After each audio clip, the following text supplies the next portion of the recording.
Everyone, welcome back to my channel. मैं हूं मुक्ता और आज की इस वीडियो में हम कुछ ऐसे क्वेश्चन सॉल्व करेंगे जो टीजीटी में काफ़ी आते हैं। तो चलिए शुरू करते हैं। सबसे पहले जो क्वेश्चन आता है वह आता है, वृद्धावस्था में नाड़ी संस्थान में होने वाला परिवर्तन निम्न में नहीं है। तो जब भी हम क्वेश्चन पेपर रीड करते हैं तो हमें जो क्वेश्चन होते हैं बहुत अच्छे से रीड करने चाहिए। जैसे कि इसमें पूछा गया है कि परिवर्तन निम्न में नहीं है। कई बार क्या होता है कि हम ऊपर ऊपर से क्वेश्चन रीड करते हैं और झटपट आंसर दे देते हैं, जिससे हो सकता है हमारा आंसर गलत भी हो जाए। तो ध्यान रखिए कि आप क्वेश्चन को बहुत अच्छे से रीड करें। तो इसमें से क्या नहीं है, तो इसमें से जो नहीं है वह है चयापचय दर में वृद्धि, यानी कि जो मेटाबॉलिज्म होता है वृद्धावस्था में वो कम होने लगता है, यानी कि उसमें परिवर्तन होता है, उसमें कमी आने लगती है, वो तेज़ी नहीं होती है उसमें। नेक्स्ट जो है इसमें है, वृद्ध व्यक्तियों को प्रौढ़ों की अपेक्षा कितने प्रतिशत कम कैलोरी की आवश्यकता होती है। तो वृद्धों को आवश्यकता होती है 25% कम कैलोरी की आवश्यकता। नेक्स्ट इसमें है, वृद्धावस्था में चयापचय हो जाता है, यानी कि वृद्धावस्था में जो मेटाबॉलिज्म है वो कैसा होता है, तो वो मेटाबॉलिज्म कम हो जाता है। वृद्धावस्था में प्रतिदिन लगभग कितना जल पीना चाहिए। वृद्धावस्था में भी कम से कम 6 से 8 गिलास जल हमें पीना ही चाहिए। वृद्धों को किस प्रकार का भोजन देना चाहिए। वृद्धों को हमेशा मुलायम भोजन देना चाहिए। नेक्स्ट है, वृद्धावस्था में निम्न में से क्या आवश्यक है। तो वृद्धावस्था में जो आवश्यक है वह है कम कैलोरी का उपयोग। नेक्स्ट क्वेश्चन है, गर्भावस्था में कम मात्रा में देना चाहिए। तो क्या देनी चाहिए, गर्भावस्था में कैलोरी कम मात्रा में देनी चाहिए।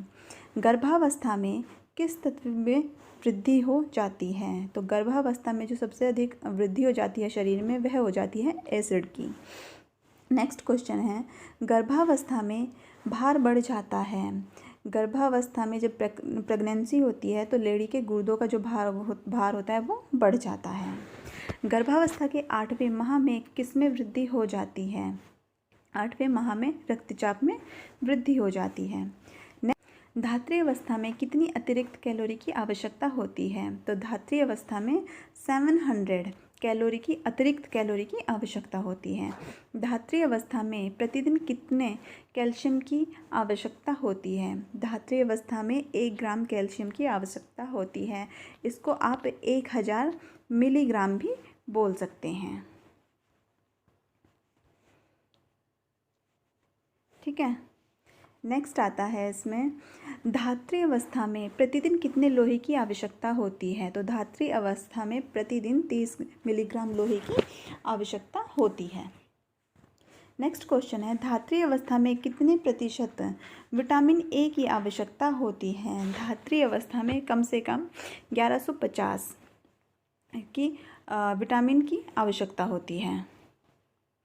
नेक्स्ट है, किस रोग में कार्बोहाइड्रेट का पूर्ण शोषण नहीं हो पाता है। मधुमेह में कार्बोहाइड्रेट का पूर्णतः शोषण नहीं हो पाता है। उपचारात्मक पोषण दिया जाता है। मधुमेह में उपचारात्मक पोषण दिया जाता है। खांसी वमन जो होते हैं सामान्य रोग होते हैं, उनमें इतना उपचारात्मक पोषण नहीं दिया जाता है, इसलिए इसमें जो मेन है वह है मधुमेह। तो मधुमेह में उपचारात्मक पोषण दिया जाएगा। नेक्स्ट क्वेश्चन है, किस प्रकार का आहार रोगी का पोषण स्तर उत्तम बनाए रखने में सक्षम है। तो वह जो होता है वह होता है आयोजित आहार। जब भी कोई रोगी होता है तो उसको उसके रोग के अनुसार ही जो आहार आयोजन होता है वो आयोजित करके दिया जाता है। पूर्ण तरल आहार पतला तथा डैश होता है, छना हुआ।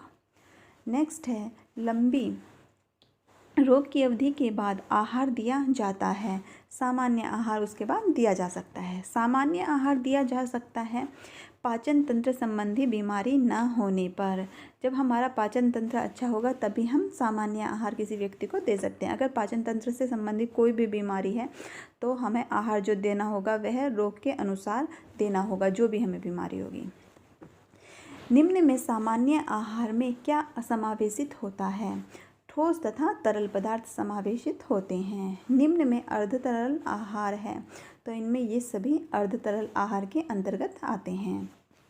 नेक्स्ट है, बाल्यावस्था में बच्चों की प्रोटीन की आवश्यकता को पूरा करने के लिए देना चाहिए अंडा। अंडा, कलेजी, पालक, मेथी, बथुआ के विशेष स्थान हैं। यानी कि इन सब में किसका विशेष स्थान होता है, इन सब में क्या पाया जाता है, तो इनमें लोहा सबसे अधिक पाया जाता है, आयरन जो होता है वो सबसे अधिक इनमें पाया जाता है। हीमोग्लोबिन के संश्लेषण के लिए निम्न में से किसकी उपस्थिति आवश्यक है? लौह लवण की, आयरन की उपस्थिति बहुत ही आवश्यक होती है हीमोग्लोबिन के संश्लेषण के लिए। पूर्व बाल्यावस्था का समय है 2 से 6 वर्ष। माता का दूध पर्याप्त न होने पर शिशु को निम्न में से किसका दूध देना चाहिए? माता का दूध ना होने पर शिशु को जो देना चाहिए वह देना चाहिए गाय का दूध, क्योंकि गाय का जो दूध होता है वह संपूर्ण आहार के अंतर्गत आता है। माता के दूध में कार्बोहाइड्रेट रूप में प्राप्त होता है, तो कार्बोहाइड्रेट जो प्राप्त होता है वह लैक्टोज के रूप में प्राप्त होता है। नेक्स्ट आता है शिशु अवस्था जीवन की एक अवस्था है, तो वह कौन सी अवस्था है? वह एक महत्वपूर्ण अवस्था है। गाय के 1 लीटर दूध शुद्ध दूध में कैलोरी ऊर्जा प्राप्त होती है। गाय के 1 लीटर शुद्ध दूध से 630 कैलोरी ऊर्जा प्राप्त होती है। लेकिन इसको जो हम मानते हैं वो कहीं कहीं 600 दिया हुआ है और कहीं कहीं 630 दिया हुआ है, तो 600 से 630 के अंतर्गत जो भी आएगी वही शुद्ध दूध में कैलोरी ऊर्जा प्राप्त होगी। नेक्स्ट है 1 वर्ष तक के शिशु को विटामिन सी देना चाहिए, 35 मिलीग्राम विटामिन सी देना चाहिए। नेक्स्ट इसके अंतर्गत जो आता है वह आता है मांसाहारी व्यक्ति को प्रतिदिन कितने ग्राम दूध पीना चाहिए? मांसाहारी व्यक्ति को कम से कम 250 ग्राम दूध प्रतिदिन पीना चाहिए। गर्मियों में अधिक पसीना निकलने से कारण किसकी हानि होती है? तो सबसे अधिक हानि जो होती है वह होती है खनिज लवण की। नेक्स्ट है विटामिन की पूर्ति के लिए मनुष्य को क्या खाना चाहिए? विटामिन की पूर्ति के लिए हमें सबसे अधिक फलों का सेवन करना चाहिए। किशोरावस्था में किस प्रकार का आहार देना चाहिए? संतुलित आहार देना चाहिए जो उनके वेट के, हाइट के अनुसार हो। लड़कों की अपेक्षा लड़कियों में कौन सी क्रिया कम होती है? तो लड़कियों में जो क्रिया कम होती है वह होती है मेटाबॉलिज्म। लड़कों का जो मेटाबॉलिज्म होता है वो अधिक होता है और लड़कियों का जो होता है वो कम होता है। किशोरावस्था में प्रोटीन की आवश्यकता होती है, 60 ग्राम प्रोटीन की आवश्यकता होती है। अधिक क्रियाशील व्यक्तियों का BMR अधिक तथा कम क्रियाशील व्यक्तियों का BMR कम होता है, राइट। प्रौढ़ावस्था में निम्न में से किसकी अधिक आवश्यकता नहीं होती है? तो प्रौढ़ावस्था में जिसकी अधिक आवश्यकता नहीं होती है वह होती है कैलोरी की आवश्यकता नहीं होती है, बाकी सबकी आवश्यकता होती है। एक सामान्य क्रियाशील पुरुष को कितनी प्रोटीन की आवश्यकता होती है? एक सामान्य क्रियाशील पुरुष को जो आवश्यकता होती है वह होती है 55 ग्राम प्रोटीन की। नेक्स्ट जो आता है इसमें एक सामान्य क्रियाशील महिला को कितनी प्रोटीन की आवश्यकता होती है? तो उसके लिए जो आवश्यकता होती है वह होती है 45 ग्राम की। कम क्रियाशील व्यक्तियों को कितने प्रोटीन की आवश्यकता होती है? यानी कि उनको कम की आवश्यकता होगी या अधिक की आवश्यकता होगी? तो उनको अधिक की ही आवश्यकता होगी। कैलोरी तो उनको कम दी जाएगी जो कम क्रियाशील होंगे, लेकिन प्रोटीन को उनको उतनी ही दी जाएगी जितना उनका भार होगा, जितना उनकी लंबाई होगी उसी के अनुसार दी जाएगी। नेक्स्ट है इसमें प्रौढ़ावस्था में कितने कैल्शियम की आवश्यकता होती है? तो प्रौढ़ावस्था में जो कैल्शियम की आवश्यकता होती है वह होती है 500 ग्राम। वृद्धावस्था में प्रोटीन की आवश्यकता वैसी की वैसी ही रहती है, ना तो वह घटती है ना ही वह बढ़ती है। लेकिन जो प्रोटीन वृद्धावस्था में दिया जाता है वह डाइजेस्टेबल होना चाहिए, बहुत हार्ड प्रोटीन नहीं होना चाहिए जैसे मांस वगैरह। नेक्स्ट आता है वृद्धावस्था में होने वाला शारीरिक परिवर्तन नहीं है। इसका आंसर है त्वचा में कसावट। तो वृद्धावस्था में जो हमारी त्वचा होती है, जो व्यक्ति की त्वचा होती है वो ढीली पड़ जाती है, उसमें कसावट नहीं आती है।